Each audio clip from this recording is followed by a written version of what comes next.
proportions, and we're going to solve proportion using cross products property. And in doing so, what we're doing is we're actually multiplying diagonally. So if we multiply 7 times z, that gives you 7z. We put the equal sign there, then we have 18 times 21. That's 18 times 21. Let's do our math here. 8 times 1 is 8. 1 times 1 is 1. 2 times 8 is 16. And then 2 times 1 is 2 plus 1 is 3. So it looks like we have 378. And so we have something. 7 times something is 378. Yes, so we have to put whatever number that's next to the variable here. We put that number underneath here. We put it over here, and these are the ones we're going to be doing our division with, right? So 7 goes into 378. We know it goes into 37 5 times. 7 times 5 is, yes, it is 35. Then we have a 2 left over. Then we bring our 8 down. 7 goes into 28. Yes, it is 4 times. And so z is equal to 54. If you did that correctly, that's how we do this problem. Okay, now the bottom here looks like this one's going to be uneven. See, this one's an even number here. It's going to come out a little even. I can just look at it and tell. So the first thing we're going to do is we're going to multiply the 9 times the x, and that should give us 9x. Put the equal sign there, and 5 times 3, yes, it is 15. So whatever numbers that's next to the variable here, which is the 9, we're going to divide by both sides. So that means it's going to be 15 divided by 9. So 9 goes into 15 how many times? Yes, it goes in there 1 time. That's 9. Leaves you 6 left over. So we have 1 and 6 ninths. And we know that 3 is the greatest common factor of 6 and 9. So that should convert that to, yes, 1 and 2/3. Okay, remember that? Put the 6 ninths here. If we want to simplify this, find the greatest common factor, which we know is 3. 3 goes into both of these numbers. 3 times, yes, 2 is 6, and 3 times 3 is 9. So that's where we got that 2/3 from, and we kept the 1 there. So it's 1 and 2/3 is our answer. All right, so that's the proportions. Those are, as long as you follow instructions, those can be pretty easy for you. Okay, we're going to go ahead now and show you some word challenges that deal with proportions as well. And you're going to still use the same things that you learned earlier. All right. All right, so this first challenge right here, this word challenge, the first thing you want to do when you're looking at a word challenge, when you're dealing with proportions, the first thing you want to do is see what is the ratios. They usually give you a ratio so that you can set up a fraction. And in this particular challenge right here, your ratio here says 1 inch equals 5 feet. Okay, so what they're saying here is you have 1 inch and then you have 5 feet.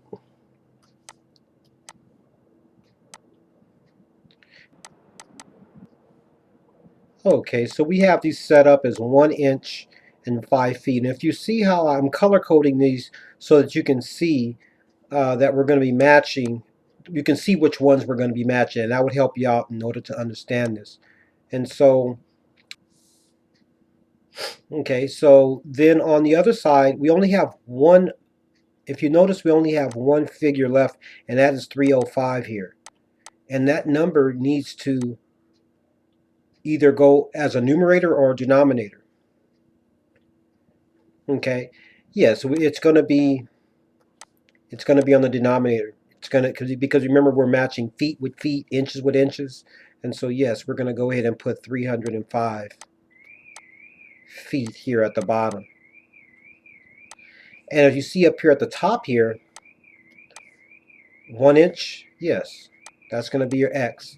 And so let's take all these numbers out of here and don't worry about the inches and the feet now, since we have this set up appropriately. So now we're going to go ahead and, okay, so now we're going to go ahead and pull the numbers out of here. We have a 1 over a 5. We have an equal sign. We have an x, and then we have 305.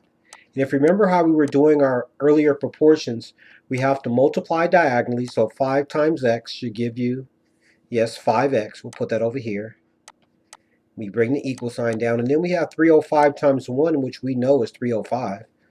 And so you can see we have division problem. This is saying 5 times something is 305, but we're going to go ahead and set it up like we're supposed to. Whatever number is right next to the variable, we're going to put that number underneath here. We're also going to put it underneath here. And these are the ones we're going to be dividing. So we have 305 divided by 5. So 5 goes into 30 how many times? Yes, it goes into there 6 times. That's 30. 5 left over, and yes, 5 goes into itself 1 time. And so if you had 500, if you had 61 inches, you are correct. So it is 61 inches. If you had that as your answer, you did it correctly. Now I'm going to give you another one. This one I'm not going to do. I'm going to have you guys do it, pause the video, and then I'll solve it later. Okay. All right. So I want you guys to go ahead and do that one and set up the proportion. And we'll go ahead and pause the video.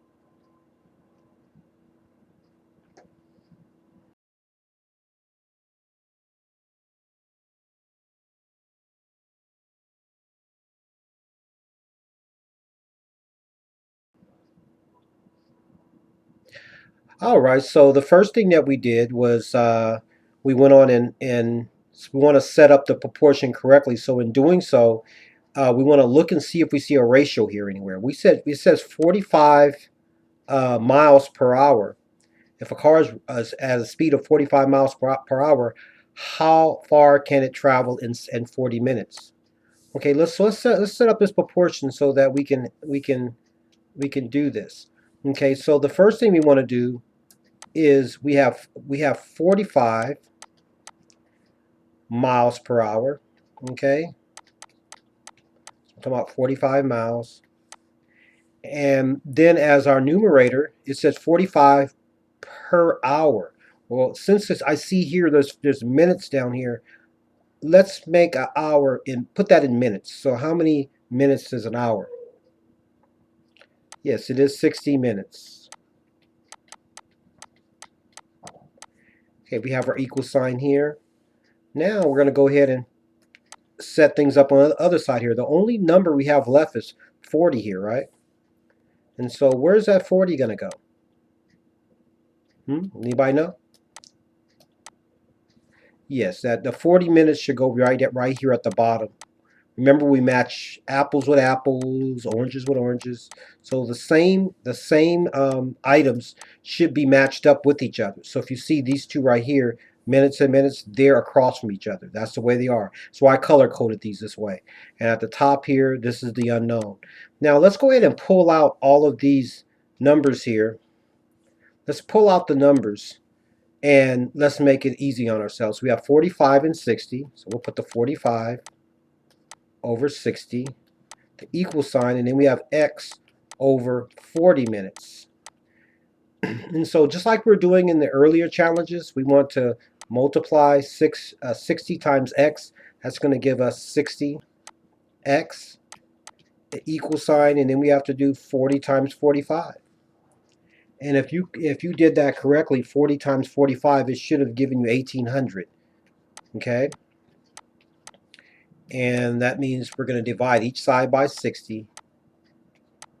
And if you did that correctly, 18 divided by 60, yes, it is 30.